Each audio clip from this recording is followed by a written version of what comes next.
Chers téléspectateurs et téléspectatrices d'Amani TV, bienvenue dans Elles ont écrit. Aujourd'hui, je vais vous parler d'une si longue lettre de Mariama Ba. Ce livre qui a été publié en 1979 de l'écrivaine sénégalaise Mariama Ba. C'est un chef-d'œuvre de la littérature africaine francophone et il a même reçu le prestigieux prix Noma de publication en Afrique en 1980. Je rappelle que c'est un livre qui a été traduit dans 17 langues au moins et ce n'est pas pour rien.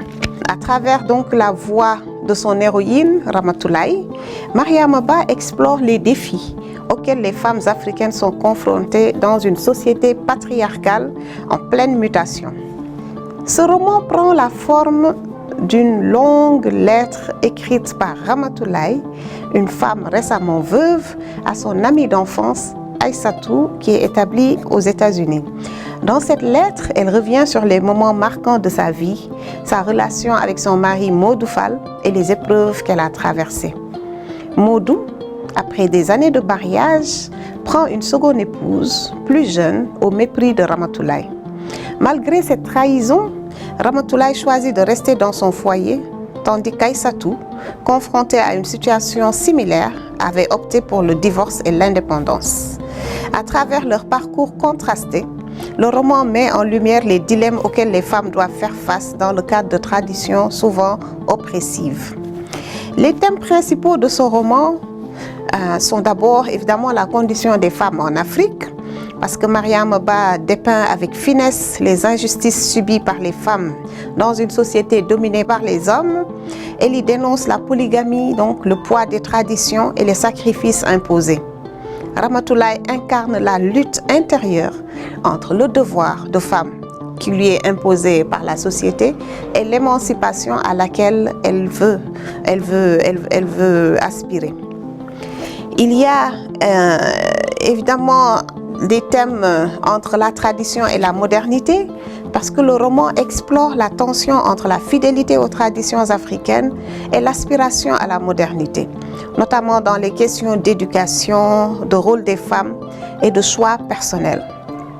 On y parle aussi de la sororité et de la solidarité féminine, donc la sororité, la solidarité féminine. L'amitié entre Ramatoulaye et Aïssatou est un fil conducteur du roman. Elle illustre l'importance du soutien entre femmes face aux épreuves et aux injustices. On y parle aussi d'éducation et d'émancipation. Ramatoulaye éduque les 8 enfants qu'elle a eus avec Modou Fall.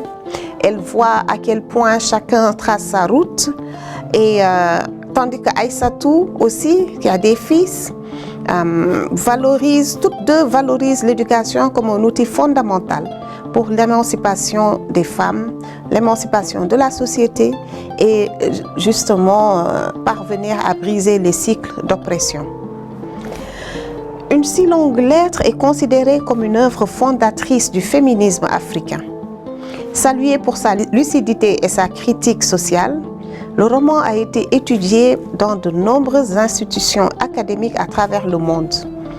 Mariama Ba, en pionnière, il dénonce les injustices avec une force tranquille tout en offrant une vision d'espoir pour les femmes africaines. Une si longue lettre est un roman intemporel. Publié en 1979, il semble encore d'actualité.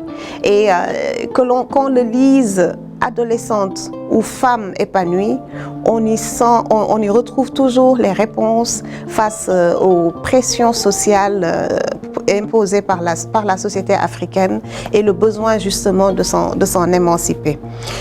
Par la voix de Ramatoulaye, Mariama Ba offre un cri du cœur et un hommage à toutes les femmes qui, malgré les oppressions, continuent de résister et de rêver d'un avenir meilleur. C'est une œuvre incontournable.